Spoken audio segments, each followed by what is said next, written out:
নমস্কার। করুণাময়ী মা সারদা পেজে আপনাদের সবাইকে স্বাগত। যদিও আজকে শুভ সন্ধ্যা বলে অনুষ্ঠান শুরু করার কথা ছিল, কারণ 8টা থেকে অনুষ্ঠান হওয়ার কথা। আমি অযাচিতভাবে বিভিন্ন দিকে আটকে পড়ার কারণে শুভরাত্রি বলেই অনুষ্ঠান শুরু করতে হচ্ছে, এবং শুভরাত্রি বলেই হয়তো অনুষ্ঠান শেষ করতে হবে। মানে বোধহয় কি, নিশ্চয়ই ভোর হয়ে যাবে না, শুভরাত্রিতেই অনুষ্ঠান শেষ হবে। আজকের বিষয় জীবন জিজ্ঞাসার উত্তরে সারদামা। সারদামাকে আমরা নানানভাবে দেখি। যেমন ভাবে আমরা বৈদান্তিক হিসাবে দেখেছি মাকে, বেশিরভাগই আমরা মাকে দেখেছি খুব করুণাময়ী, খুব স্নেহময়ী। পেজের নামটা কি, করুণাময়ী মা সারদা। সব থেকে বেশি জল করে মায়ের যে রূপ আমাদের সামনে, যে মা করুণাময়ী।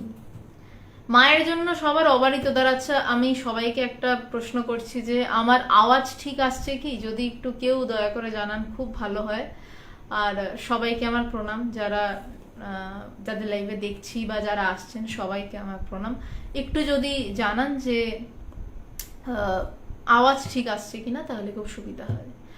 তো মায়ের আমরা করুণা জানি, মায়ের কথা না খুব বেশি পাওয়া যায় না, ওই টুকরো টাকরা বেশ কিছু কথা, যেই কথাগুলো নিয়ে জীবন কাটিয়ে দেওয়া যায়, তেমন কিছু টুকরো টুকরো কথা মা বলেছেন। মায়ের জীবনটাই দেখে শেখার। মহাত্মা গান্ধী বলেছিলেন বোধহয়, আমার জীবনটা আমার বই। আমি ব্যক্তিগতভাবে তাকে পছন্দ করি না, সেটা আমার সমস্যা।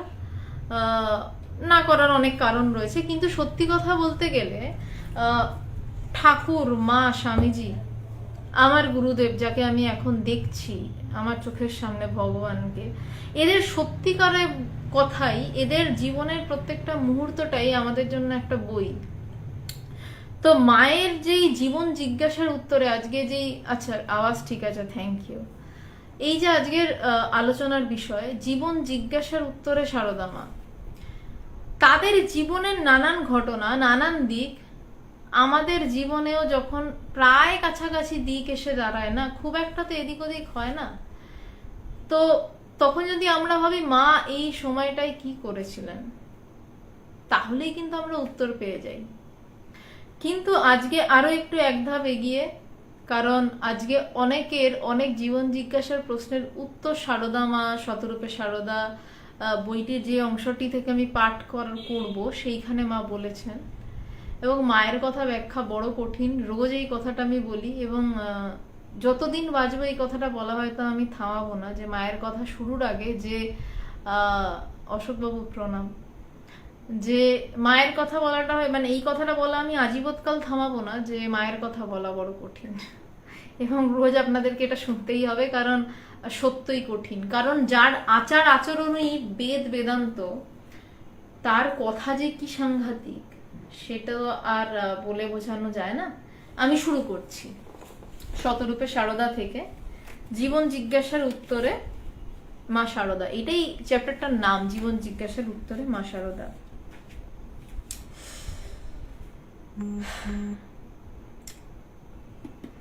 বলছে যে বিচার বিশ্লেষণ করলে দেখা যাবে মানুষের সমস্ত কর্মের মূলে আছে দুঃখ নিবৃত্তি ও সুখ প্রাপ্তির আকাঙ্ক্ষা।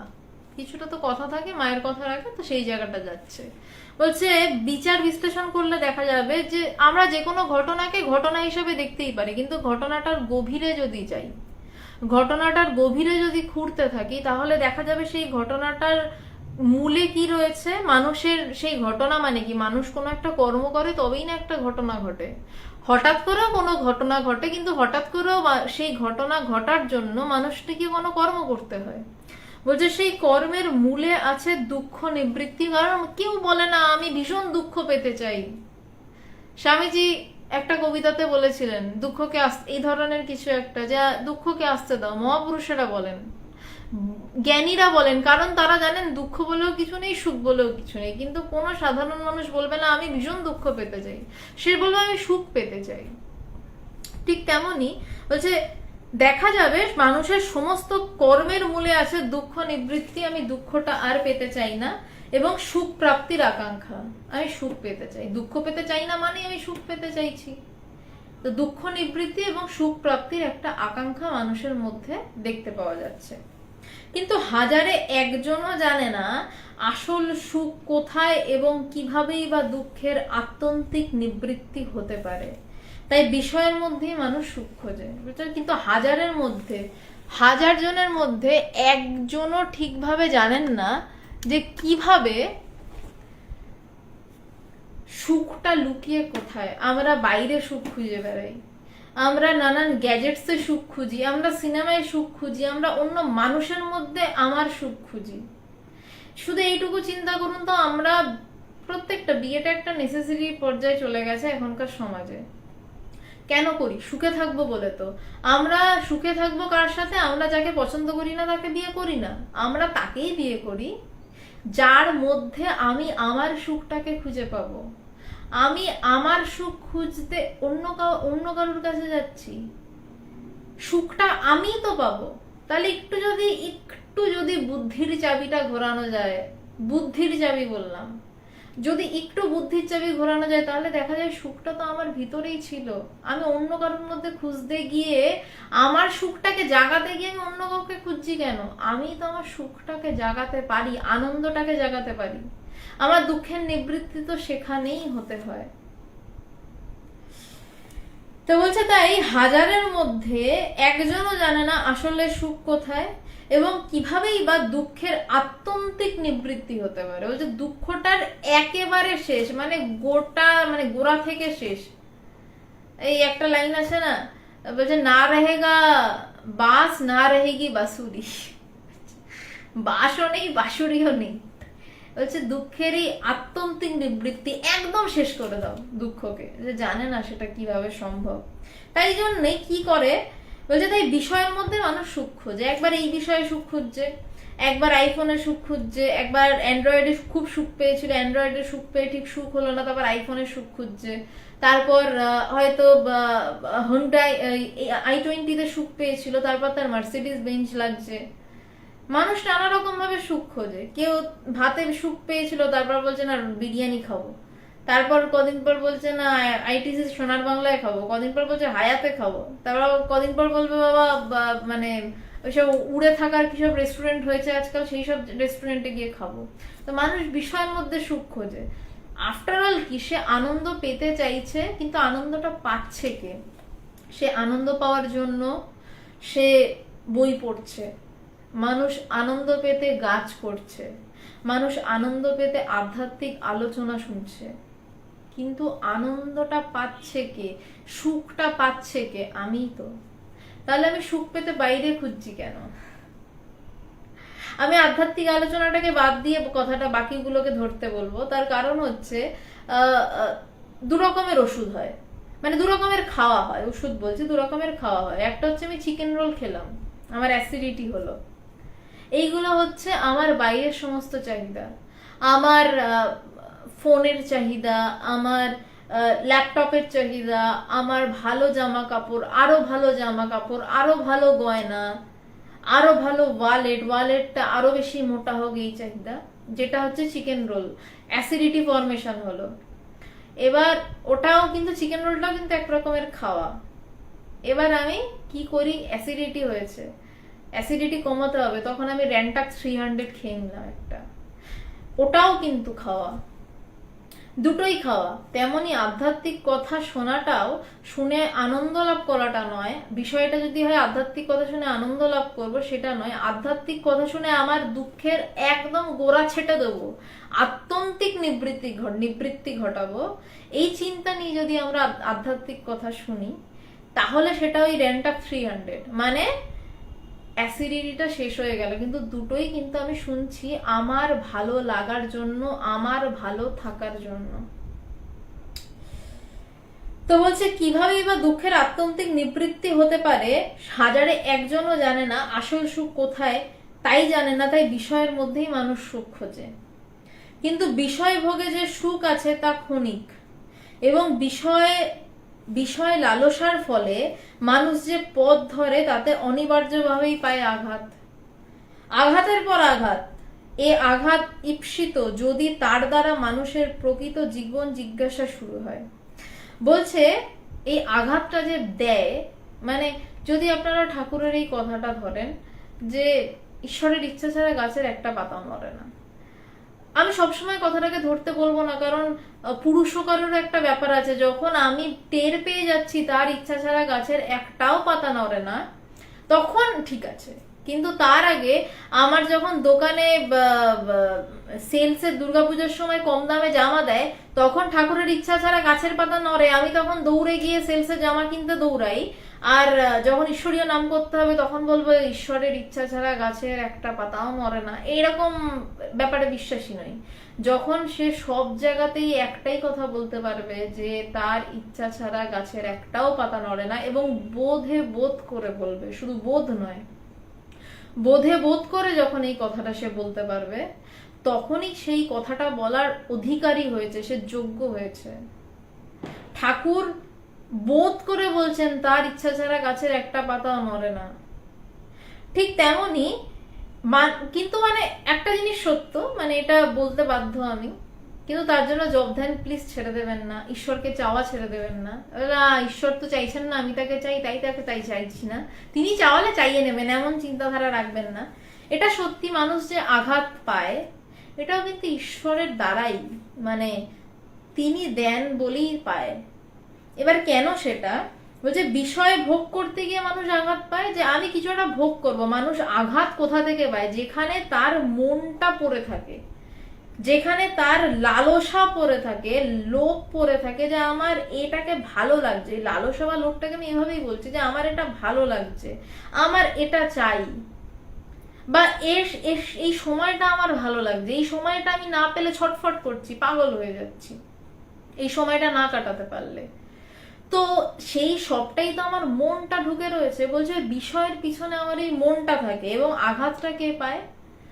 সুখ খুঁজতে গিয়ে আমার মন পায়। যখনই আমি ওই বিষয়টা পাচ্ছি না, বা বিষয়টাকে আমি আমার মনের মতন করে পাচ্ছি না, আমি কোনো বিষয়কে আমার মনের মতন করে পেলে সেটা সুন্দর। যেমন একটু জাগতিক উদাহরণ দিয়ে বলি, আমরা যখন সবাই মোবাইল কিনি, আমরা দেখি আমাদের পছন্দ অনুযায়ী ক্যামেরাটা আছে কিনা, আমাদের পছন্দ অনুযায়ী র্যাম আছে কিনা, আমাদের পছন্দ অনুযায়ী ফিচার্স আছে কিনা, মোবাইলটা পছন্দ কিনি। কিন্তু আমার পছন্দ অনুসারে যদি সেগুলো না মেলে, তখন কিন্তু মোবাইলটা আমার পছন্দের হয় না। তার মানে আমি আমার পছন্দের সাথে বিষয়টাকে মেলাচ্ছি, মানে আমার মনের চাহিদার সাথে বিষয়টা যখন মিলছে, তখনই সেটা আমার প্রিয় বিষয় হয়ে উঠছে। বলছে এইটা শুধু মোবাইল দাম, এটা জাগতিক ক্ষেত্রে বললাম, প্রত্যেকটা মানুষের ক্ষেত্রে হয়। প্রচুর বিয়ে ভাঙে, প্রচুর সম্পর্ক ভাঙে, কেন না? আমার মনের সাথে আর তার মনের স্ট্রাকচারটা মেলে না। নইলে যারা ভালোবেসে বিয়ে করে 7 জন্ম একসাথে থাকবো বলে তারপর মানে 1 বছরে ছেড়ে দে মা কেঁদে বাঁচি বলে পালিয়ে আসে, তারা তো আর এটা করতে যায়নি। কিন্তু তারা একটা সময় দেখছে আমার মনের চাহিদা, মানে আমার মনের ভালো লাগা মন্দ লাগার ক্ষোভের সাথে তার মনের ভালো লাগা মন্দ লাগার ক্ষোভটা আর মিলছে না, তখনই মুশকিল হওয়া শুরু হয়। তো এটার পিছনেও বিষয় থাকে। তো বলছে বিষয় ভোগে যে সুখ আছে তা ক্ষণিক, এবং বিষয় লালসার ফলে মানুষ যে পথ ধরে তাতে অনিবার্যভাবেই আঘাত পায়, এবং এর জন্য যখন পায় না তখন একটা না একটা কোনো রাস্তা ধরতে শুরু করে, একটা ভুল ভাল ভুজুং ভাজুং যা হোক একটা কিছু, মানে তার চাই জিনিসটা।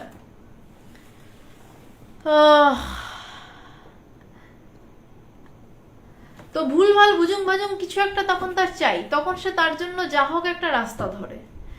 তো সেই রাস্তাটা ধরার জন্য সেই রাস্তাটাতেই অনিবার্যভাবে আঘাত পায়, কারণ পছন্দের জিনিসটা তো সে পাচ্ছে না, পাবেও না, কিন্তু তাও সে চেষ্টা করছে। সুতরাং আঘাত অনিবার্য, আঘাতের পর আঘাত, এই আঘাত ঈপ্সিত। বলছে এই আঘাতটাও বরণীয়, এই আঘাতটাকেও মেনে নেওয়া যায় যদি তার দ্বারা মানুষের প্রকৃত জীবন জিজ্ঞাসা শুরু হয়, যে আমি কেন জন্মেছি, আমি কি এই আঘাত পাবো বলে জন্মেছি, আঘাতের পর আঘাত পাবো বলে জন্মেছি, নাকি আমি ক্রমাগত একটার পর আরেকটা বিষয়, একটার পর আরেকটা বিষয় এই করতে করতে চিতায় উঠে যাব বলে জন্মেছি।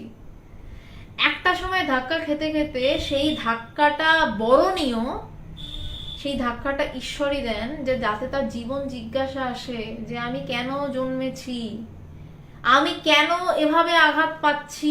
এই বলে যদি কাঁদতে বসে তাহলে মুশকিল, আমি কেন আঘাত পাচ্ছি বলে কাঁদতে বসলে মুশকিল। তার প্রশ্নটাকে ঘুরিয়ে করা উচিত, যে আমি কি এই জন্য জন্মেছি? যদি না, যে আমি তো এর জন্য জন্মাইনি, তাহলে আমি কি জন্য জন্মেছি? খোঁজো, এবার খোঁজা শুরু। যে এটাকেই জীবন জিজ্ঞাসা বলছে। ব্রহ্মসূত্র শুরু হচ্ছে অথাত ব্রহ্ম জিজ্ঞাসা, যে প্রথম শুরুই হচ্ছে যে এবার ব্রহ্ম জিজ্ঞাসা করো। বলছে এই জিজ্ঞাসাটা দিয়েই কিন্তু বেদান্তের শুরু।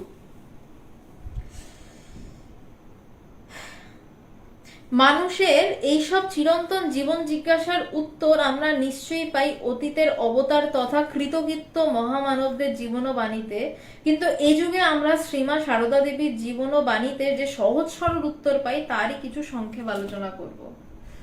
ভূমিকাটাই করতে এতটা সময় লেগে গেল। বলছে যে আমরা এই জীবন জিজ্ঞাসার উত্তর যুগে যুগে দিয়েছে, রাম দিয়েছে, বশিষ্ঠ মুনি রামকে দিচ্ছেন, গীতায় অর্জুনকে কৃষ্ণ দিচ্ছে, রাম আবার লক্ষণকে দিচ্ছে, হনুমানকে সেই জিজ্ঞাসার উত্তর দিচ্ছে, চৈতন্যদেব তার ভক্তদের বলছেন, নানান মহাপুরুষ, এই ভারত দেবভূমি নানান মহাপুরুষ সবাই এই কথা জীবন জিজ্ঞাসার উত্তর দিয়ে গেছেন। তারপরেও এখনো জীবন জিজ্ঞাসা ফুরাচ্ছে না, জীবন জিজ্ঞাসা থামছে না। সে তো ভালো কথা, জীবন জিজ্ঞাসার জন্য আঘাত খাওয়া থামছে না। আগেই তো সাবধান হয়ে যাওয়া উচিত, তারা বলে গেছে, না আমরা হই না, তাই জন্য আমরা মূর্খ। আমরা ওই জন্যই বশিষ্ঠ মুনি, আমি বলিনি, বশিষ্ঠ মুনি মানুষকে ভারবাহী গর্ধব বলে গেছে, কারণ সবাই সবকিছু বলে গেছে, তারপরেও আমরা মূর্খের মতন যাই, ধাক্কা খাই, ধাক্কা খেতে খেতে খেতে খেতে আমরা বলি, আচ্ছা আমি আমার জীবন জীবন জিজ্ঞাসা কেন? তা বলছে যে একটু মায়ের বাণীতে আমরা যেটা সহজ সরল উত্তর পাই তারই কিছু সংক্ষেপ আলোচনা করব। মা বলেছিলেন, জ্ঞান হলে ঈশ্বর টিশ্বর সব উড়ে যায়। সাংঘাতিক কথা। এই মায়ের কথা শুরু হচ্ছে, ঈশ্বর টিশ্বর। কোন জায়গায় দাঁড়িয়ে মা কথা বলছেন? কোন অদ্বৈতবাদের ভূমিতে দাঁড়িয়ে? কোনো দুই নেই, কিচ্ছু নেই। বলছে যে মায়ের কথা, কোট আন কোট। মা বলছেন যে জ্ঞান হলে ঈশ্বর টিশ্বর সব উড়ে যায়। এখানে যিনি টিকাকার, তিনি টিশ্বর শব্দটিকে টিকা এভাবে করেছেন যে টিশ্বর এই শব্দটির অর্থ করা যায় জীব জগৎ, ফলে মায়ের কথাটি দ্বারায় জ্ঞান হলে ঈশ্বর জীব জগৎ সব উড়ে যায়। আমি এই কথাটাকে নিচ্ছি না। মা যখন কারুর জ্ঞান হয় বা যখন কেউ সমাধি থেকে ওঠে, তার এত ভেবেচিন্তে বলার অবস্থা থাকে না, তখন একদম রাফলি মা কথাটা বলেছেন। আমি দৃঢ় বিশ্বাস মা সমাধিস্থই সততই থাকতেন, মা তখন খুব গভীর এক সমাধি অবস্থা থেকে নিশ্চয়ই উঠেছিলেন। উঠে তখন বলেছিলেন যে জ্ঞান হলে ঈশ্বর টিশ্বর সব মিথ্যা। কোথায় ঈশ্বর? কে ঈশ্বর? কার ঈশ্বর? খুব খুব কর্কশ লাগছে না শুনতে? কিন্তু এটা কি ঘটনা? কার ঈশ্বর? কে ঈশ্বর? কোথায় ঈশ্বর? কিন্তু সুন্দর করে লিখতে হবে, তাই যিনি লিখেছেন, আমি জানি না কে লিখেছেন, তিনি যেটা লিখেছেন বেশ কথাটাকে মোলায়েম করেছেন, কিন্তু কথাটা মোলায়েম নয়, এরকমই মনে হয়। কে ঈশ্বর টিশ্বর? যখন আমি শুধু থাকে, আমিটাও যখন থাকে না, যখন আমিটাও গলিত প্রায় হয়ে যায়, কোনো মতে যখন মানে এই তো বলতেও কষ্ট হয়, তখন আবার ঈশ্বর কোথায়? যখন আমি একটা স্টেবল পজিশনে এলাম যে না ঠিক আছে, অ্যাটলিস্ট আমি এইটা ক্লিয়ার, আমি অবধি বলতে পারছি, তখন ঈশ্বর আছে, তখন গুরু আছেন। তখন প্রথম আসে গুরু, তারপর ঈশ্বর। গুরু আমাকে সেই জায়গায় নিয়ে গেছেন, গুরু আমাকে সেই দোর খুলে দিয়েছেন যেখানে গেলে আমি বলতে পারি ঈশ্বর টিশ্বর সব মিথ্যা, যেখানে গেলে বলতে পারি আমি গুরু নেই বা শিষ্য, যেখানে গেলে আমি বলতে পারি গুরু নেই শিষ্য নেই।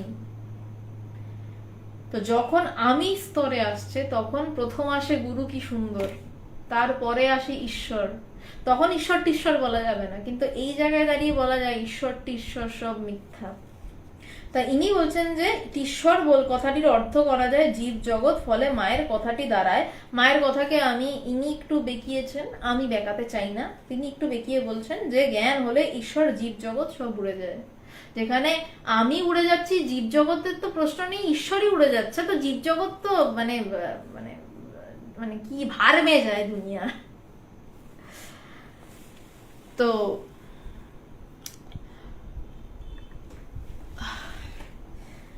তো বলছে এটি অদ্বৈত বেদান্তের একটি মূলীভূত সিদ্ধান্ত। যখন সাধকের অহং বিলুপ্ত হয়, যখন আমিটাই থাকছে না, যেই বিলুপ্ত হচ্ছে, তখন জ্ঞানের পরাকাষ্ঠায় নির্বিকল্প সমাধিতে ঈশ্বর জীব জগতের অস্তিত্ব অনুভূত হয় না, নির্গুণ ব্রহ্ম মাত্রই প্রকাশিত থাকেন। বলছে একমাত্র নির্গুণ ব্রহ্ম প্রকাশিত থাকেন, আর কিচ্ছু থাকে না। বললাম না, এই তো বলতেই কষ্ট হয়। আছি আছি অস্থি মাত্র, বলছে অস্থি মাত্র, শাস্ত্রে বলছে অস্থি মাত্র, শুধু এই মানে অস্থি মাত্রটা বোধে বোধ, সেটা মুখ দিয়ে বলাটাও কঠিন, শব্দে আসা কঠিন হয়ে যায়। নির্গুণ ব্রহ্মই মায়াতে ঈশ্বর জীব জগৎ হয়েছেন। ঈশ্বর জীব ও মায়িক জগৎ পারমার্থিক সত্য নয়, নির্গুণ ব্রহ্মই একমাত্র পারমার্থিক সত্য। বলছে ঈশ্বর জীব ও জগৎ মাইক তিনটেকে এক জায়গায় ফেলছে, কি মানে কড়া বেদান্ত বলছেন এখানে। বলছে ঈশ্বর জীব ও জগৎ এটা মাইক, মায়া। বলছে ঈশ্বরটাকেও মায়ার মধ্যে ফেলছে। ঈশ্বরও মায়া, হ্যাঁ মায়া, যেটাই দুই সেটাই মায়া। কিন্তু তার জন্য আমি নিজের সত্য এটাকে বুঝতে হবে, আর কোনটা সত্য সেটা বুঝলে আর সব মায়া। খুব সুন্দর একটা কনভারসেশনের কথা মনে পড়ছে। বেলুড় মঠের পাশে একটা জায়গা রয়েছে, একটা শিক্ষণ মন্দির। লাস্ট সর্বপ্রিয়ানন্দজি যে ট্যুরটাতে এসেছিলেন, তো আচমকা আমি বেলুড় গেছি আর কি, মানে কোনো প্ল্যান আউট ছিল না। তো আমি দেখছি সর্বপ্রিয়ানন্দজি শিক্ষণ মন্দিরের ওখান থেকে নামছেন। তো ভালো লাগে, আমার সর্বপ্রিয়ানন্দজির কথা বেশ ভালো লাগে। তো তো আমি সামনে গেলাম, উনি বললেন তোমায় কোথাও, যাই হোক মানে হয়তো দেখে থাকবেন। আমি বললাম না মহারাজ, কিছু নয়। তো তো বললেন এসো, আমি বিয়েতে আমি এখানে বললাম। উনি জিজ্ঞাসা করলেন তুমি দেখা করবে? আমি বললাম হ্যাঁ করবো। তো বললেন ঠিক আছে, এই ঘরে গিয়ে বসো। তো সৌভাগ্যক্রমে সেখানে আমরা মাত্র মানে উনি তো সারাক্ষণ প্রচন্ড ভিড়ের মধ্যে ছিলেন। এবার যেই জায়গাতেই দুই জায়গাতেই দর্শন হয়েছে ওনার। তো সেখানে জাস্ট আমরা 7-8 জন ছিলাম, আর মহারাজ ছিলেন। এবং তারপর ডোর ক্লোজ করে দেওয়া হলো, বলা হলো আর কাউকে পাঠাবেন না। তো বেশ ভালো আলোচনা চলছিল। তো একটা বাচ্চা ছেলে, তো মহারাজ অদ্বৈতবাদ নিয়ে বলছেন যে সব মিথ্যা। তো সে বেচারা বাচ্চা বেলুড়ে এসছে, প্রগাঢ় ভক্তি, সে মহারাজকে বলছে মহারাজ ঠাকুরমা মিথ্যা। মহারাজ একটু থমকালেন, থমকে বললেন হ্যাঁ মিথ্যা, যখন তুমি নেই তখন ঠাকুরমা মিথ্যা, কিন্তু যখন তুমি আছো তখন ঠাকুরমাও সত্য। যখন তুমি নেই তখন কিছু নেই, যখন তুমি আছো তখন সব আছে। খুব সুন্দর লেগেছিল, মানে কনভারসেশনটা খুব কংক্রিট কনভারসেশন হয়েছিল। আর এই বাচ্চাটি বেশ তার তখন নতুন জীবন জিজ্ঞাসা, আর সামনে পেয়েছে সর্বপ্রিয়ানন্দজির মতন মহারাজকে। খুব এনজয় করেছিলাম এই কনভারসেশনটা। তো যাই হোক, সেই প্রসঙ্গটা এলো। তো সেখানেই বলছে যে ঈশ্বর জীব ও জগৎ এই সবটাই মায়া, পারমার্থিক সত্য নয়। এখন যদি আমার সামনে মা কালী, কদিন পরই পুজো মায়ের, মা যদি দর্শন দেন, হ্যাঁ মানে জানি না, আমাকে হয়তো দেবেন না, কারণ আমি দর্শন পেতে চাইনি কোনোদিন খুব একটা মায়ের।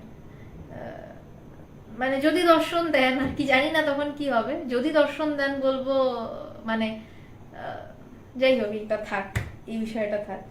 তো বলছে এটাও পারমার্থিক সত্য নয়। আসল কথা হচ্ছে কোনোটাই পারমার্থিক সত্য নয়, নির্গুণ ব্রহ্মই একমাত্র পারমার্থিক সত্য। বলছে একমাত্র সেই ব্রহ্মই পারমার্থিক সত্য। সুতরাং আলোচ্যমান মায়ের বাক্যটিতে জ্ঞানের অর্থ নির্গুণ ব্রহ্মের জ্ঞান, যেখানে কোনো গুণ নেই, যেখানে কোনো ভালো লাগা নেই, মন্দ লাগা নেই, সুখ নেই তাই অসুখ নেই, ভালো নেই তাই মন্দ নেই, নির্গুণ নিরাকার, যেখানে কোনো আকার নেই, যেটার কোনো আদি নেই, শুরুই নেই, তো শেষ কোথায়? সেই নির্গুণ ব্রহ্মের জ্ঞান, এই জ্ঞানই জীবের চরম লক্ষ্য, এখানেই পথের শেষ। মানুষ সারাটা জীবন কাটিয়ে দেয়, পথের শুরুটাই করে না, চিতায় উঠে যায়। কিন্তু পথের শেষটা কোথায়? বলছে এই নির্গুণ ব্রহ্মের জ্ঞানে পথের শেষ। বিচার পথে এই জ্ঞান হয়, কিন্তু সে পথ অতি কঠিন। বলছে বিচার পথেই জ্ঞান হয়, সব পথেই জ্ঞান হয় না। কিন্তু সে পথটা কঠিন। মা তার জনৈকা শিষ্যকে বলেছিলেন, ওই পথ বড় কঠিন, তোমরা ঠাকুরকে ডাকো, তিনি সময় হলে জানিয়ে দেবেন। কোনো একজনের জন্য এই কথাটা, সবার জন্য মা বলেননি। যার জন্য যেই কথা, তার জন্য কিন্তু সেই কথাই। এবার সেই কথাটা যদি কখনো আপনাদের মনে হয় যে হ্যাঁ এই কথাটা আমার জন্য বেফিটিং, তো অ্যাকসেপ্ট ইট, নিয়ে নেবেন নিজের জন্য। কিন্তু ঠাকুর, মা, স্বামীজি বা কোনো মহাপুরুষের সমস্ত কথাই কিন্তু সবার জন্য নয়। যেই কথাটা যার জন্য, তিনি তাকে সেই কথাটাই বলেন। তাই মা তার জনৈক শিষ্যকে বলেছিলেন, ওই পথ বড় কঠিন, তোমরা ঠাকুরকে ডাকো, তিনি সময় হলে জানিয়ে দেবেন। এই শিষ্যকে এই কথা বললেন। আবার ভগবানের গুরুদেব স্বামী পবিত্রানন্দজি, তার গুরুদেব স্বামী কৃষ্ণানন্দজি যখন মায়ের কাছে গিয়ে জ্ঞান লাভের প্রার্থনা করে সাধনা করার জন্য বেলুড় ছেড়ে বেরিয়ে যেতে চাইলেন, যে আমি সাধনা করব, মা তার মাথায় হাত রেখে আশীর্বাদ করলেন, তুমি সফল হও। মা তাকে কিন্তু বললেন না যে বিচারের পথ কঠিন, ঠাকুরকে ডাকো।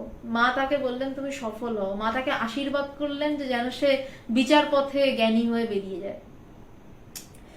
তো মায়ের এই উক্তিটি কোনো ব্যক্তি বিশেষের জন্য নয়, কয়েকজন বিশেষ ব্যক্তির জন্য নয়, এটি একটি সার্বজনীন সত্য। বেশিরভাগ মানুষের জন্য যা সেটাই, মানে বেশি মানুষ তো বিচার করতে পারে না, হয় বিচার করতে গিয়ে পণ্ডিত হয়ে যায়, মানে প্রচুর পড়ছে, প্রচুর জানছে, এই করতে গিয়ে পাণ্ডিত্য ফলে যায়, আর আদারওয়াইজ পারে না। তো যেটা বেশিরভাগের জন্য, 99% মানুষের জন্য, তাই সার্বজনীন সত্য বলা হয়েছে। গীতার দ্বাদশ অধ্যায়ের 5ম শ্লোকে ভগবান শ্রীকৃষ্ণ ওই কথাই বলেছেন। আমি জানি না এটা কোন শ্লোকটা, আমার গীতা কণ্ঠস্থ নয় বা সেরকম ভাবে পড়াও নয়। যতদূর সম্ভব বোধহয় সেই শ্লোকটি ছিল মামেকাং শরণং ব্রজ, যতদূর সম্ভব। বলছে ঠাকুরকে ডাকা মানে অবতারের শরণ নেওয়া। অবতারের শরণ নেওয়া মানে ঈশ্বরের শরণ নেওয়া, কারণ অবতার নররূপী ঈশ্বর। বলছে যে ঠাকুরকে ডাকা মানে অবতারের শরণ নেওয়া, মানে অবতারের শরণ নেওয়া মানে ঈশ্বর, কারণ অবতার, ঈশ্বরই অবতার রূপে অবতরণ করেন। হ্যাঁ, এবার আমরা বলতে পারি আমরা তো সবাই অবতরণ করেছি, আমরা সবাই কিন্তু অবতরণ করেছি, আমরা কিন্তু সবাই অবতার, কিন্তু একটু একটু ফাঁক আছে। যিনি অবতার হবেন তার 6টি ভোগ থাকতে হবে, তার 6টি গুণ থাকতে হবে, পরিপূর্ণ জ্ঞান, পরিপূর্ণ ঐশ্বর্য, পরিপূর্ণ বৈরাগ্য, পরিপূর্ণ ত্যাগ, আরো মানে 6টা জ্ঞান, পরিপূর্ণ শ্রী, পরিপূর্ণ যশ, পরিপূর্ণ বীর্য তার থাকতে হবে। আমাদের কি আছে? সব পরিপূর্ণ, পরিপূর্ণ বৈরাগ্য, তার সাথে পরিপূর্ণ ঐশ্বর্য, এবং মানুষকে সে অবাধে মুক্তি লাভ করাবে, সে তাকালে জ্ঞান হবে। বলছে তিনি যখন আসেন তখন আর বেশি সাধ্য সাধনা করে জ্ঞান লাভ করতে হয় না। ঠাকুরের কাছে কি অত সাধ্য সাধনা করে জ্ঞান লাভ করেছে? স্বামীজিরা সাধনা করেছেন, কিন্তু তার থেকে তো অনেক গুণ বেশি সাধনা অনেক সাধুরা করেছেন, কিন্তু ঠাকুরের কৃপায় হয়ে গেছে। স্বামীজি তাই ঠাকুরের কাছে কাঁদতে কাঁদতে এসে বলেছে যে ঠাকুর আমার কিছু করে দাও, কারণ স্বামীজি বুদ্ধিমান, স্বামীজি জানতেন কোথায় গিয়ে চাইলে তার চাহিদা মিটবে। তিনি অন্য কারুর কাছে যাননি, তিনি ঠাকুরকে কাঁদতে কাঁদতে বলছেন ঠাকুর আমার কিছু করে দাও। তারপর স্বামীজি নির্বিকল্প সমাধি, তারপর সবকিছু, তারপর বেলুর মঠ, তারপর এত কিছু। তেমনি অবতার যখন আসেন, আমরা সবাই অবতরণ করেছি, কিন্তু অবতার মানে সে ঈশ্বর যখন অবতরণ করছেন, তিনি এই 6টা বিশেষ ব্যাপার নিয়ে অবতরণ করবেন। তিনি নামলে বলছে আকাশে বাতাসে ধর্ম উড়বে যেন। বলছে তিনি থাকলে জ্ঞান লাভ শুধু সময়ের অপেক্ষা, তিনি তাকালে তার মন যদি পড়ে সেখানে জ্ঞান লাভ হবে। তিনি 1000 জন্মের অন্ধকারে এই তুড়ি মেরে মেরে উড়িয়ে দেন, শুধু জাস্ট মন দিয়ে উড়িয়ে দেন। শুধু তিনি তার কথা চিন্তা করবেন, তার জ্ঞান হয়ে যাবে। সাধারণ মানুষের কি হয়? হয় না। তো যাই হোক, তো মা বলেছিলেন ভগবত তত্ত্ব আলোচনা করতে করতে তত্ত্বজ্ঞানের উদয় হয়। বলছে ভগবত তত্ত্ব, আমার এই কথাটা ভীষণ ইম্পর্টেন্ট, এটা মাথায় রাখবেন। বলছে ভগবত তত্ত্ব আলোচনা করতে করতে তত্ত্বজ্ঞানের উদয় হয়। একদিনে তত্ত্বজ্ঞানের উদয় হয় না, বারবার বারবার সেই আলোচনা করতে করতে। যেমন মায়ের আর একটা কথা, চন্দন কাঠ ঘষতে ঘষতে সেই গন্ধ বেরোয়। একটা ঘষা দিলাম জল দিয়ে, চন্দনে গন্ধ বেরোয় না। চন্দন কাঠ ঘষতে হয়, ঘষতে ঘষতে ঘষতে অপূর্ব গন্ধ বেরোয়। তেমনি ভগবত তত্ত্ব আলোচনা করতে করতে করতে করতে, বারবার আলোচনা করতে, শ্রদ্ধা সহকারে আলোচনা করতে করতে, আমার বুদ্ধির গোড়ায় ধোয়া দিতে নয়, পণ্ডিত হতে নয়, বারবার আলোচনা করতে করতে সেই তত্ত্বজ্ঞানের উদয় হয়। তত্ত্বজ্ঞান টেনে হিচড়ে বাইরে থেকে আহরণ করা যায় না। আমি ছিঁড়ে নিলাম, এই তত্ত্বজ্ঞান আমার লাগবেই, নিয়ে নিলাম। বই পড়ে আমরা জ্ঞান এমনি করে টেনে নিই, ওরকম নয়। তত্ত্বজ্ঞান ভিতরে স্ফুরণ হয়, তত্ত্বজ্ঞানের উদয় হয়। কাশীতে শ্রী ভগবান মাকে নারায়ণ মূর্তিতে দর্শন দিয়ে বলেছিলেন, ঈশ্বর তত্ত্ব না করলে কি তত্ত্বজ্ঞানের উদয় হয়? শ্রী ভগবানের এই কথা এবং মায়ের ওই কথা দুটির অর্থ একই। অর্থটি হলো নির্গুণ নিরাকার ব্রহ্মের জ্ঞান লাভ করতে হলে সগুণ সাকার ব্রহ্মের উপাসনা একান্ত প্রয়োজন। বলছে নির্গুণ নিরাকার ব্রহ্মের যদি জ্ঞান লাভ করতে চাও, কারুর থেকে তো শিখতে হবে বাবা, তো গুরুর থেকে শিখতে হবে। গুরুর থেকে সগুণ ব্রহ্ম কে আছেন? আমার একটা মানে সামান্য মেডিকেলের অপারেশন শিখতে গেলে যদি আমার সিনিয়র ডাক্তারের থেকে সামনে দাঁড়িয়ে শিখতে হয়, কিভাবে ছুরি ধরছেন সেটা জানতে হয়, ব্রহ্মজ্ঞান জানতে গেলে, নির্গুণ জানতে গেলে সগুণ যে জেনে হয়ে বসে রয়েছে তার থেকে জানতে হবে না? গীতাদি শাস্ত্রেও এই কথার সমর্থন পাওয়া যায়, ঈশ্বরের কৃপা ভিন্ন নির্গুণ ব্রহ্মের জ্ঞান হতে পারে না। বলছে ঈশ্বরের কৃপা ভিন্ন মানে গুরুর কৃপা ভিন্ন নির্গুণ ব্রহ্মের জ্ঞান হতে পারে না। এটিও অদ্বৈত বেদান্তের একটি অকাট্য সিদ্ধান্ত। বলছে এইটাও অদ্বৈত বেদান্তের একটা অকাট্য সিদ্ধান্ত। কোথায় সিদ্ধান্তটা রয়েছে না? ব্রহ্মসূত্রে আছে, শঙ্কর ভাষ্যে রয়েছে। বলছে যে সেখানে তদনুগ্রহেণু, বা এই শ্লোকটা আমার ভীষণ প্রিয় শ্লোক, তদনুগ্রহ হেতুকেন এব চ বিজ্ঞানেন মোক্ষ সিদ্ধি ভবিতুমর্হতি। ব্রহ্মসূত্রের শ্লোক।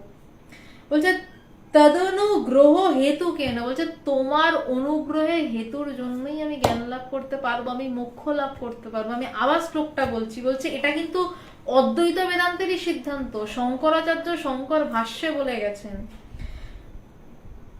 তদনুগ্রহ হেতুকেন এব চ বিজ্ঞানেন মোক্ষ সিদ্ধি ভবিতুম অহর্তি। ব্রহ্মসূত্র 2-3-41 নম্বর শ্লোক। তো জীবন জিজ্ঞাসার উত্তরে সারদা মা কি বলেছেন? আজকে এই অবধিই থাক। কোনো প্রশ্ন এসছে কিনা আমি জাস্ট একটু চেক করে নিই। মৌসুমী মুখার্জি, তুমি খুব লাকি, কারণ তোমার সর্বপ্রিয়ানন্দজির মতন মহারাজের সাথে দেখা হচ্ছে। আমার ওনার কথাগুলো খুব ভালো লাগে।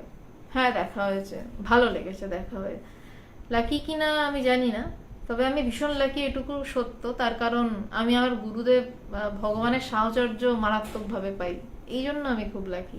তবে হ্যাঁ, সর্বপ্রিয়ানন্দজির সাথে দেখা হয়, কথা হয়, ভীষণ ভালো লেগেছে। পবিত্রবাবু প্রণাম মা, প্রণাম। আমি জন্মসূত্রে ব্রাহ্মণ, আমার উপনয়ন হয়েছে। আমি অন্য সব রঙের মতনই গেরুয়া রঙের কাপড় খুব সহজে পরতে পারি মা। সব মানুষের এটুকু সুযোগ নেই কেন? আমি এসব জানি না পবিত্রবাবু। আমি ব্রহ্ম জানি, ব্রহ্মতে রং নেই, সাদা নেই, গেরুয়া নেই, কালো নেই, কিচ্ছু নেই। আমি ওইটুকু জানি। আমি এই রং টং কিছু জানি না পবিত্রবাবু। আর আমারও প্রার্থনা আপনার কাছে, আপনিও ওই নির্গুণ নিরাকার যেখানে কোনো রং নেই সেই জায়গার কথা জানার চেষ্টা করুন। ওই জায়গাটাই জানতে চান। এই প্রশ্ন অবান্তর পবিত্রবাবু, অবান্তর প্রশ্ন। নিজেকেও কষ্ট দেবেন না, আর এই প্রশ্নটার জন্য নিজেকেও ব্লকেজ রাখবেন না। আমি আপনাকে ব্যক্তিগতভাবে চিনি বলে বলছি, যেখানে কোনো রং নেই সেই রঙের চিন্তা করুন। প্রণাম। দেবকুমার দাস, মানুষের ইচ্ছার শেষ নেই, ইচ্ছার ঘোড়ার লাগাম ধরতে হবে, না হলে লাভ নেই, ভালো লাগার শেষ নেই।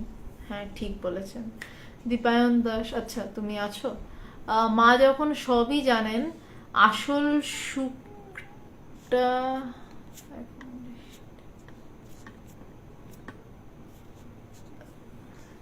মানে কোশ্চেনটা না হারিয়ে যায়, স্কিপ করে যায়। মা যখন সবই জানেন, আসল সুখটা মলাটের মধ্যে মুড়ে পাঠালো কেন? আর সুখটাকে এত কাছে রেখে পথ কঠিন করলো কেন? মাকে জিজ্ঞাসা করো দীপান, ভালো করে প্রার্থনা করো, মাকে জিজ্ঞাসা করো, মায়ের উত্তর দিতে পারবে। আমি জানি না এসবের উত্তর। ধন্যবাদ সবাইকে। আজকে এখন শুভরাত্রি, 10:47 বাজে প্রায়। পরের সপ্তাহে আলোচনা হবে না যতদূর সম্ভব, কারণ কালী পুজোর একটা ব্যাপার থাকছি। আমি ভগবানের কাছে থাকি কালী পুজোর সময়টা, কারণ ওখানে খুব বড় করে কালী পুজো হয়। মানে আমাদের একটা খুব বড় উৎসব বিরাটিতে, মায়ের বাড়িতে। তো কালী পুজোর সপ্তাহটা কোনো আলোচনা হচ্ছে না, আবার তারপরের সপ্তাহে দেখা হবে। নমস্কার।